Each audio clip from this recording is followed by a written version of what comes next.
सांझ पड़ी दिन ढल गया, बाघन घेरी गाय। गाय बेचारी ना मरे, बाघ न भूखा जाए। जीवन का संध्या काल आता है। स्पष्ट एहसास होता है कि उम्र अब बीत रही है और मौत लगातार करीब आती जा रही है। आदमी का पूरा जीवन ही क्रमशः बीतते जाने की कहानी रहता है। प्रतिपल हम बीतते जाते हैं और प्रतिपल जिसे हम अपना अंतिम क्षण मानते हैं वो करीब आता ही जाता है। हम चैतन्य रूप से उसका विचार करें चाहे ना करें, पर हर बीतते क्षण को मन जान ही रहा है। हर बीतते क्षण के साथ मौत की आहट बढ़ती ही जा रही है। मन को विचार रूप में नहीं तो वृत्ति रूप में इसका पता है ही। क्यों है मौत की आहट, क्यों सुनाई देती है लगातार मौत की पदचाप? मौत की पदचाप क्यों सुनाई देती है, ये समझना है तो समझना ये पड़ेगा कि समय ही क्यों है। जब तक समय है तब तक मौत का डर रहेगा, जब तक भविष्य है तब तक मौत का डर रहेगा। है ही क्यों भविष्य, है ही क्यों समय? जिसे हम जीवन कहते हैं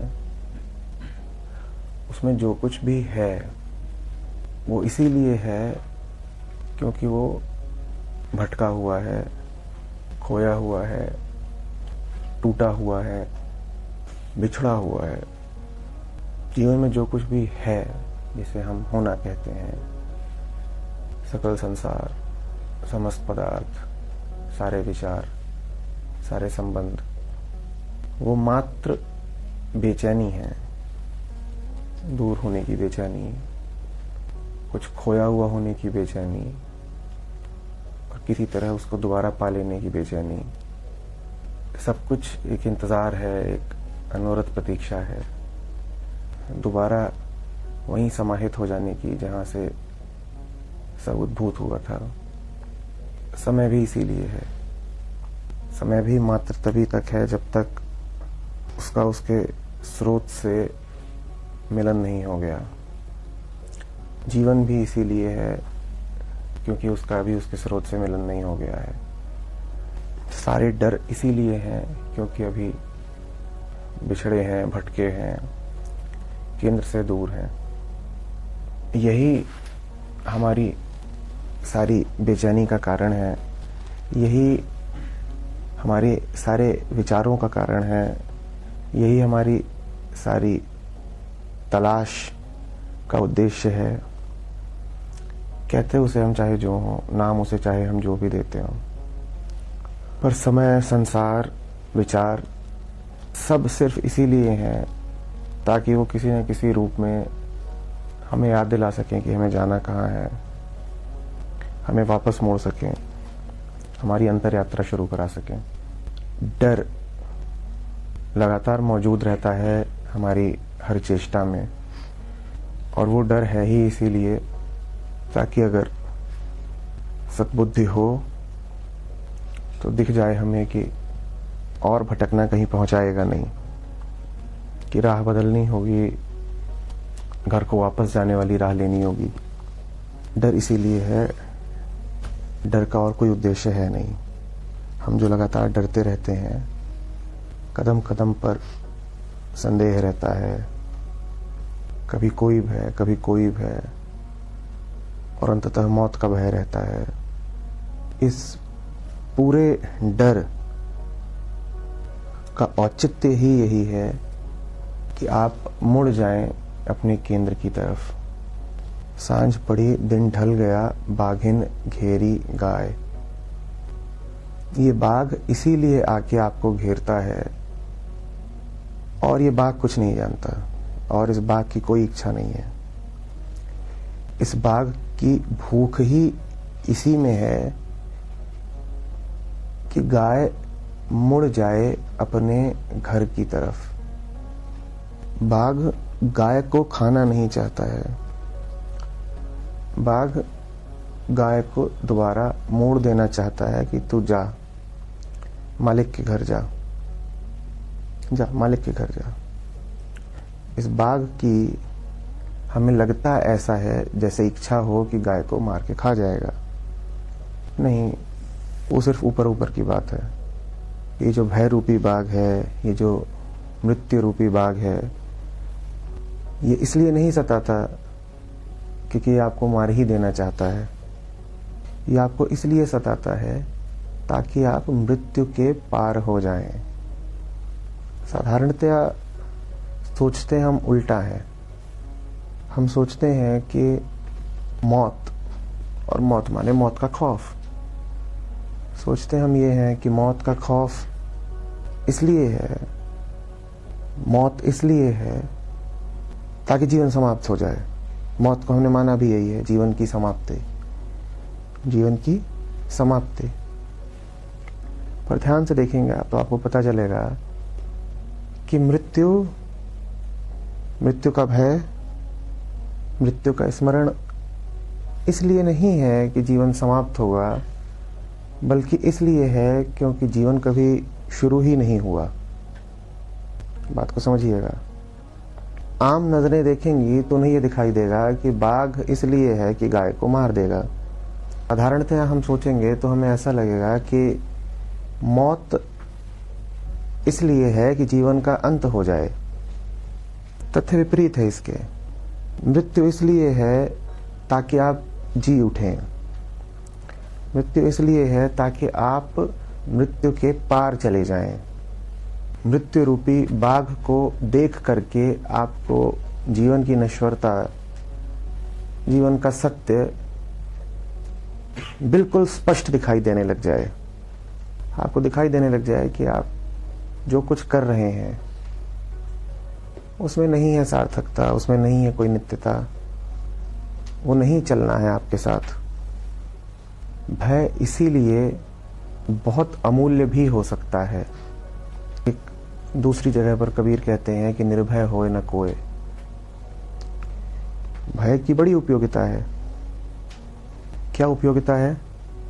संभव है ये कि मृत्यु को सामने देख करके आप अमर हो जाएं। ये है उपयोगिता भय की। ये होगा ही। जिसने मौत से आंखें चार कर लीं वो मौत के पार पहुंच जाएगा। कठोपनिषद में नचिकेता चला जाता है यमराज के पास और अमरत्व पा जाता है। मजेदार बात है।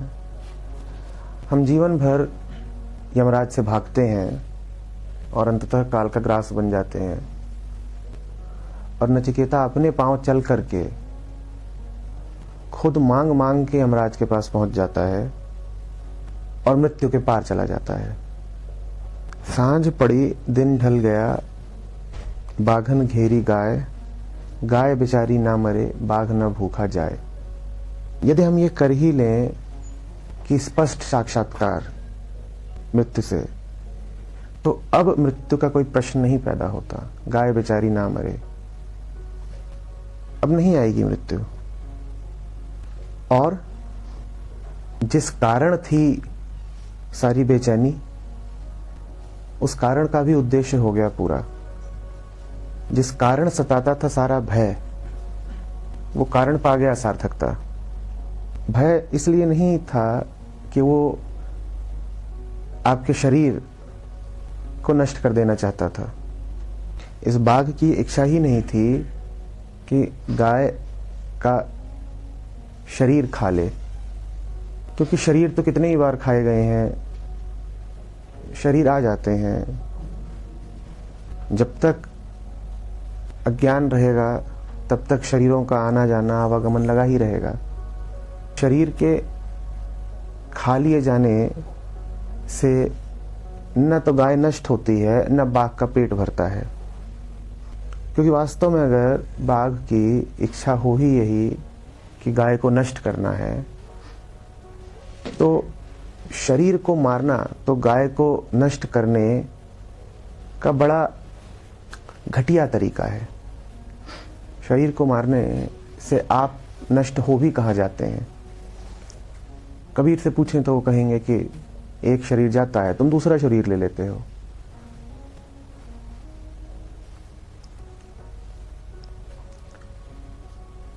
बात समझ में आ रही है?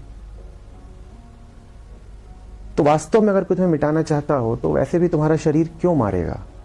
शरीर के मिटने से तुम मिटे कहां हो, कब मिटे हो? तुम्हें मिटाने के तरीके दूसरे होते हैं। तुम्हें मिटाने का तरीका ही यही है कि तुम वहां पहुंच जाओ जहां अमरता है। बात ध्यान से समझिएगा। तुम्हें अगर मार दिया गया तो तुम्हारे लिए समय जिंदा रहेगा, क्योंकि समय का तो अर्थ ही था भय।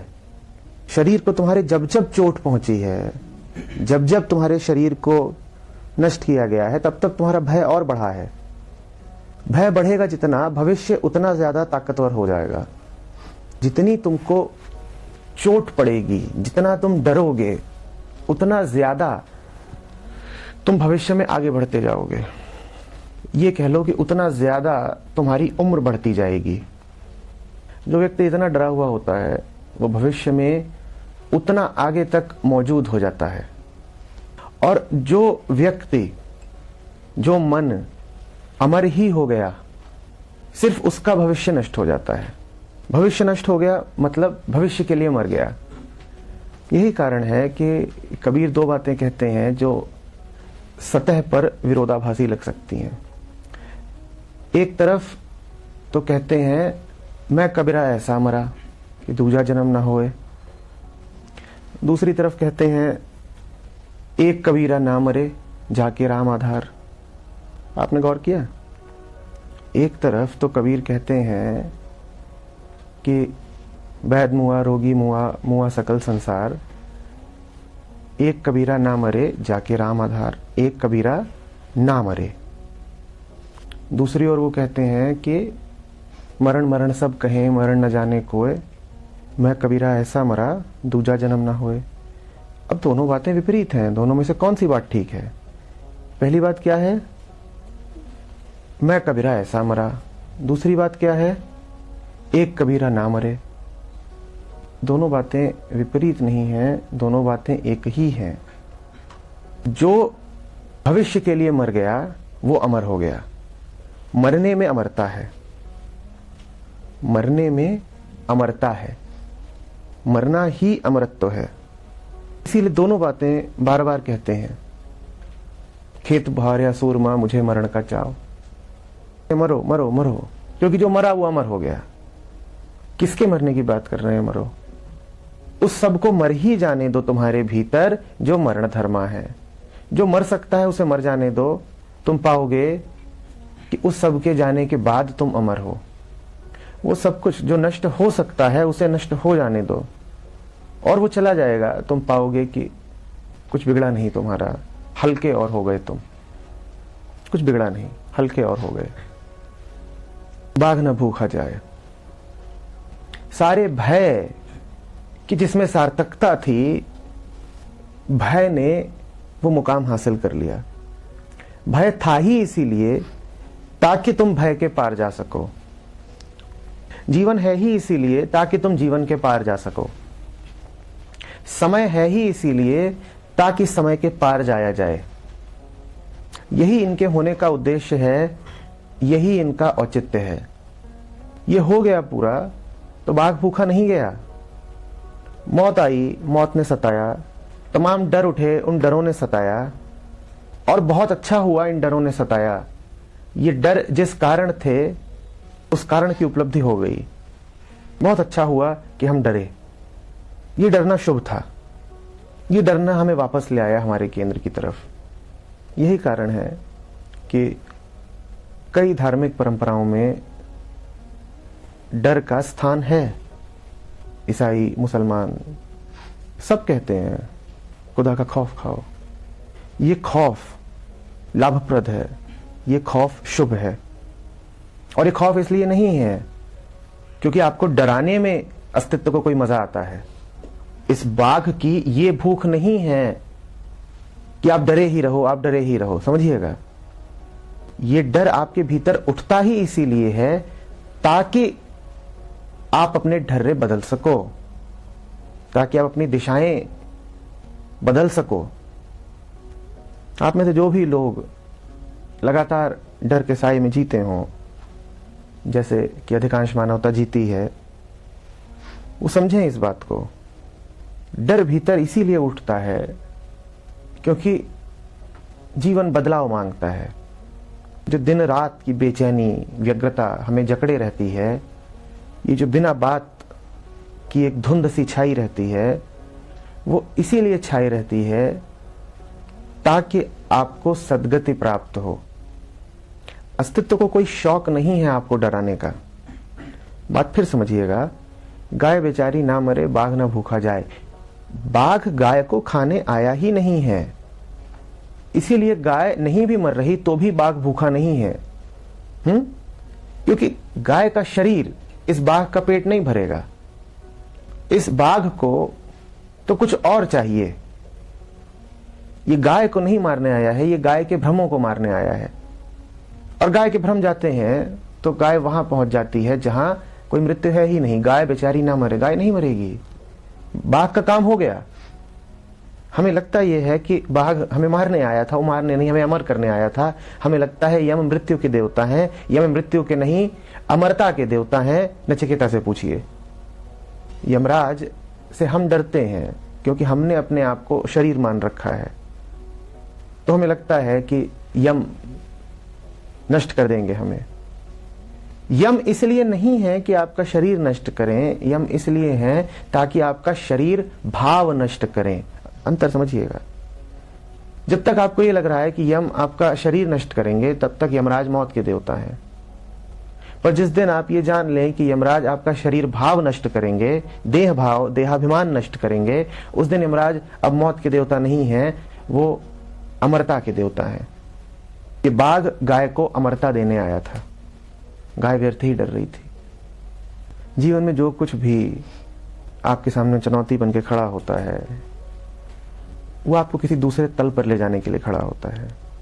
हर चुनौती आपकी चेतना को और साफ करती है, उसकी ज्योति को और निखारती है।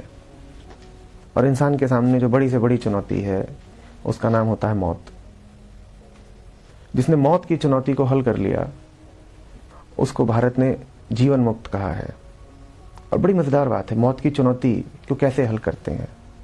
ऋभु कहते हैं, न मे जीव इति ज्ञात्वा स जीवन मुक्त उच्यते। जो ये जान ले कि मैं जीव हूं ही नहीं, वो जीवन मुक्त कहलाए। जीवन मुक्त कौन? जो ये जान ले कि मैं जीव हूं ही नहीं। जो गाय ये जान ले कि मैं शरीर हूं ही नहीं, कौन सा बाघ अब उसे खाएगा? कौन सा बाघ उसे खाएगा? अमर हो गए, होगा शरीर, मृत्यु नहीं हुई। नहीं कोई दूसरी दुनिया है कि जहां मौत के बाद जाएंगे फिर मोक्ष मिलेगा। शरीर होगा, चल रहा होगा, शरीर के रहते जीवन मुक्त हो गए। खेल अजीब सा ही है। जो मरने से भागा है, उसने पाया है कि वो जहां गया है, मौत ने उसका वहीं इंतजार किया है। जो अपने किसी भी डर से भागा है, उसने पाया है कि वो जहां गया है, एक और बड़े से बड़े डर ने उसका इंतजार किया है।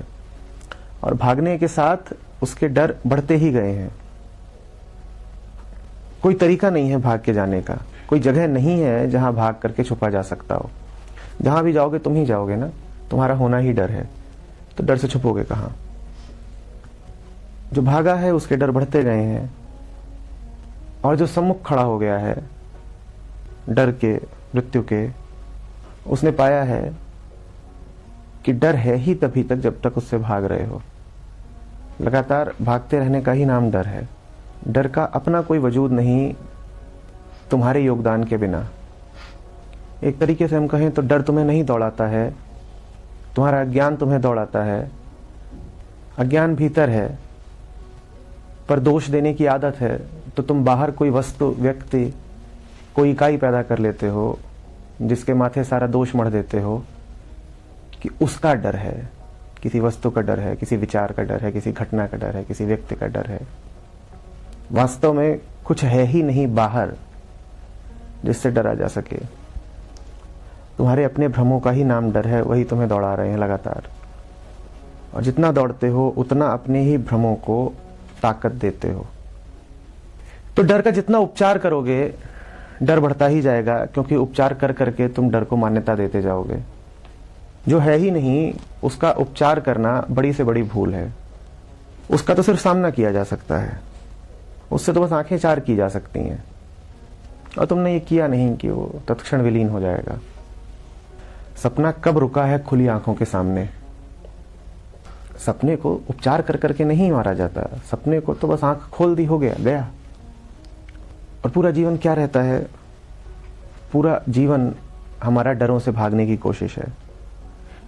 चाहे हम घर बनवाते हों, चाहे हम तमाम तरह की सुरक्षा हासिल करना चाहते हों, चाहे हमारे जितने उद्देश्य और महत्वाकांक्षाएं हैं, वो सब कुछ नहीं है। वो डर से बचने की हमारी नाकाम कोशिशें हैं, किसी तरीके से डर से बच सकें। और ये कोशिशें कर करके हम अपने डरों को और गहरा ही करते हैं। करने वाले सोचते हैं होशियार हैं, पैसा इकट्ठा हो जाएगा, मानसिक सुरक्षा के कुछ आयोजन हो जाएंगे तो थोड़ा अच्छा सा लगेगा, सुरक्षित अनुभव करेंगे। ऐसा कभी हुआ नहीं, ऐसा कभी हुआ नहीं, क्योंकि आपको जो डर आया वो वहीं से था जहां से सब कुछ आता है, उसी केंद्र से आया था। एक संदेशवाहक की तरह था कि वापस लौटो।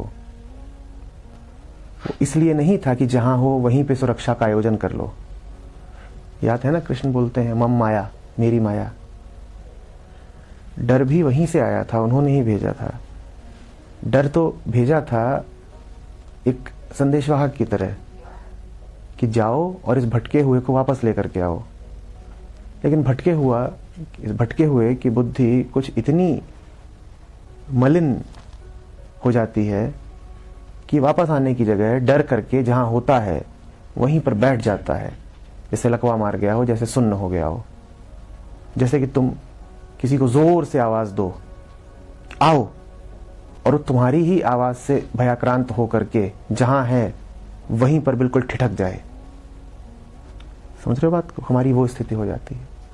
डर तो पुकार है वापस लौटने की। डर का कोई इरादा नहीं है तुम्हें कष्ट देने का या कि तुम्हें डर में ही लगातार रखने का। डर उठता इसलिए है ताकि डर मिट जाए और तुम खिल जाओ।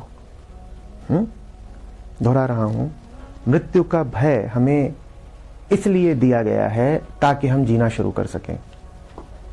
इसीलिए इतना जोर दिया है संतों ने कि मृत्यु को लगातार याद रखो। जितना संत ये कहते हैं कि परम को याद रखो, उतना ही जोर दे करके ये भी कहते हैं कि मृत्यु को याद रखो। दोनों एक ही बात है, क्योंकि मृत्यु, भूलिएगा नहीं, परम की ही संदेशवाहक है। तो मौत को याद रखा चाहे परम को याद रखा, एक ही बात है, बिल्कुल एक ही बात है। तुम मौत को ही याद रख लो। परम को याद रखोगे तो अनंत जीवन में प्रवेश कर जाओगे। मृत्यु को याद रखोगे तो नश्वर जीवन से बाहर हो जाओगे। दोनों एक ही बात है, कोई अंतर नहीं है। बात आ रही है? मौत अंत नहीं है तुम्हारा। मौत घोषणा है इस बात की कि अंत हो नहीं सकता तुम्हारा। जिस किसी ने अपने आप को पैदा हुआ माना, जिस किसी ने अपने आप को पदार्थ माना, उसी को आता है ना मौत का डर। और इसीलिए आता है तुम्हें मौत का डर ताकि तुम जान सको कि तुमने अपने आप को गलत माना। अगर तुमने सही माना होता तो उसकी तुम्हें सजा तो नहीं मिलती। जिसने सत्य को जाना उसे सत्य को जानने की सजा तो नहीं मिलेगी ना। तुमने अपने आप को कुछ गलत माना, इस कारण तुम्हें यह सजा मिलती है कि डरो। तुमने अपने आप को जन्मा हुआ माना, शरीर माना, पदार्थ माना, उसकी सजा मिलती है कि अब डरो। अगर तुम जन्मे हुए हो तो अब डरो कि मरूंगा। चिंतन को उचित दिशा दें। मौत को देख के ये ना सोचे मैं मरने वाला हूं। मौत को देख करके यही जाने कि मैं पैदा ही नहीं हुआ था कभी। अरे भूल कर रहा हूं कि अपने आप को पैदा हुआ समझा, उसी भूल की सजा मिल रही है अब कि डरना पड़ रहा है मौत से। तो मौत आपकी नासमझी की सजा है। मौत वास्तविकता नहीं है। मौत तो वैसी ही है कि जैसे आप अपने आप को कुछ ऐसा मान लें जो आप है नहीं। और फिर उस कारण ऐसे ऐसे डरों को पाल लें जिनकी कोई सार्थकता नहीं है।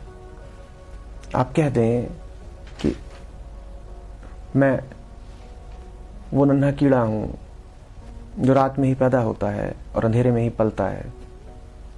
आप कर लें गहराई से यकीन, और आप बुरी तरह खौफ खाएंगे सूरज से। आप कहेंगे सूरज का नाम मौत है। आपको डर तो लग रहा है सूरज से, पर वास्तव में ये जो आपका डर है ये आपका अज्ञान है।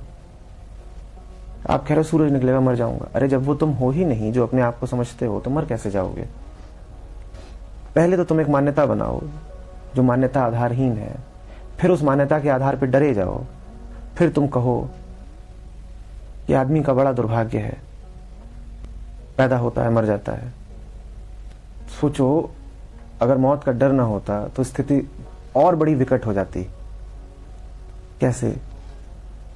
अभी तो कम से कम डरते हो तो तुम्हें एक मौका मिलता है चेतने का, तुम्हें एक मौका मिलता है आत्ममंथन का कि कहीं कोई भूल तो नहीं कर रहा हूं, ये मुझे सजा किस बात की मिल रही है। और डर से बड़ी सजा दूसरी नहीं। दिन रात जिए जा रहे हो खौफ में, उससे बड़ी सजा क्या हो सकती है? तो डर तो तुम्हें एक मौका देता है अंतर्गमन का। डर शुभ है। डर ना होता तो तुम तो अपनी मान्यताएं लिए ही चले जाते। क्या डरना है? क्या परेशान होना है? क्यों अपने आप को देखना है? सब ठीक चल रहा है। बाघ की भूख परम का पैगाम है। उसे एक ही भूख है कि तुम वापस आ जाओ, और कोई भूख नहीं है उसे। और उसकी भूख वास्तव में तुम्हारी अपनी भूख है, क्योंकि वो तुमसे अलग नहीं। जितनी व्यग्रता से तुम वापस जाना चाहते हो वो वही व्यग्रता है जिससे वो तुम्हें वापस बुला रहा है। तुम्हारी सारी बेचैनी उसकी पुकार का ही तो जोर है। वो तुम्हें पुकार ना रहा होता तो तुम बेचैन कैसे होते? इसी को प्रतीकात्मक तौर पे कहा गया है कि जब कृष्ण की बांसुरी बजती थी तो राधा बेचैन हो जाती थी। कृष्ण पुकार न रहे होते तो राधा बेचैन कैसे हो जाती? तुम भी लगातार बेचैन हो, समझो इस बात को कि कोई है जो तुम्हें लगातार पुकार रहा है, इसी कारण बेचैन हो। वो पुकार, वो बेचैनी हमारी मलिन आंखों को विकृत रूप में मौत के भय के रूप में दिखाई देती है। इस मौत के भय को जिसने सही रूप में जान लिया वो ये नहीं कहेगा अरे अरे अरे अरे मौत, वो कहेगा अरे कृष्ण की बांसुरी बज रही है, बड़ा अच्छा लग रहा है, ये तो प्रेमी की पुकार है, इससे डरना कैसा, इससे डरना कैसा, परम आनंद है ये, इससे डरना कैसा। जिस मरने से जग डरे मेरो मन आनंद, कब मरे हो कब भेटे हो पूर्ण परमानंद। और यही तुम न जानो मौत को तो मौत से ज्यादा बड़ा दुस्वप्न कोई नहीं। जान जाओ मौत को, समझ जाओ कि क्या है, उसका बुलावा है। मौत परम का बुलावा ऐसे नहीं होता कि मरने के बाद तुम जाते हो और कहीं कोई ईश्वर बैठा है और उससे मिल जाते हो। ये मूर्खतापूर्ण मिथक है। ये जो हमने कल्पनाएं गढ़ ली हैं कि मरने के बाद ईश्वर से मिलन होता है, ये पागलपन की बात है। हां, मौत का और परम का गहरा रिश्ता जरूर है। वो इस तरीके से है कि उसकी पुकार का नाम है मौत। मौत का डर तुम्हारे भीतर इसीलिए है ताकि तुम उसकी ओर मुड़ सको। मरने के बाद नहीं मिलोगे जाकर के, मरने का डर ही काफी है। मरने के बाद की तो छोड़ो, मरने के बाद की तो छोड़ो, मरने का डर ही काफी है उससे मिला देने के लिए। समझ रहे हो? तो मृत्यु को लगातार याद रखें। मृत्यु का स्मरण अमरता की कुंजी है। जिसने मृत्यु को याद रख लिया वो अमरता में प्रवेश कर जाएगा, वो अपनी अमरता को पालेगा।